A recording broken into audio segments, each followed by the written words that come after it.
एक भोली भाली लड़की गलती से दुल्हन को शादी की नाव पर चुपके से रोते हुए देख लेती है। मासूम और दयालु लड़की तुरंत नाव पर चढ़ जाती है और दुल्हन को तोहफे में अपनी प्यारी सी बचपन जैसी गांठ देती है। प्लीज मेरा तोहफा ले लो और रोना बंद करो, ठीक है, वह कहती है। लेकिन यही दयालुता का काम दुल्हन के लिए मुसीबत बन जाता है। लड़की को उसे दिलासा देते देख दुल्हन की दबी हुई भावनाएं बाहर आ जाती हैं। वह रोते हुए लड़की से कहती है कि उसे इस हालत में मजबूर किया गया है और वह गवर्नर शू की मंगेतर नहीं है। तो वह कौन है? लड़की पूछती है। लड़की का मासूम चेहरा देखकर लड़की सच बता देती है। पता चलता है कि जिस मंगेतर की सगाई पहले क्वजो के गवर्नर शू से हुई थी, उसे उससे शादी करने के लिए मजबूर किया गया है।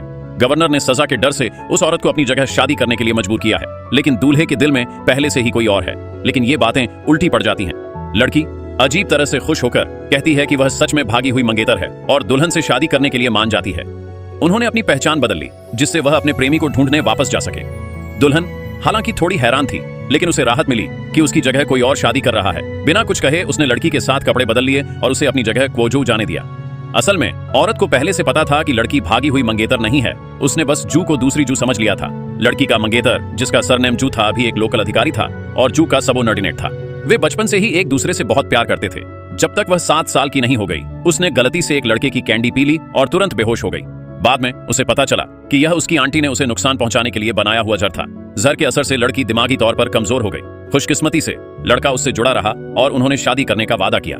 बाद में उस आदमी ने शाही परीक्षा पास कर ली और काउंटी मजिस्ट्रेट बन गया। वह कई अधिकारियों और व्यापारियों की बेटियों से मिला और धीरे धीरे उस लड़की के लिए उसकी भावनाएं खत्म हो गईं। उसका सब्र जवाब दे गया।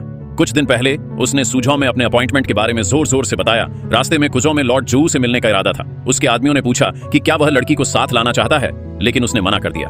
उसने कहा उसे बताने की जरूरत नहीं है। भोलेपन में उसने सोचा कि वह आदमी उसे सरप्राइज देने के लिए यह बात राज रख रहा है, इसलिए उसने आगे बढ़कर उस आदमी को सरप्राइज देने का फैसला किया। लेकिन जब नाव वाले ने पूछा कि वह कहां जा रहा है, तो वह बता नहीं सका कि वह सूझो है या कुजो।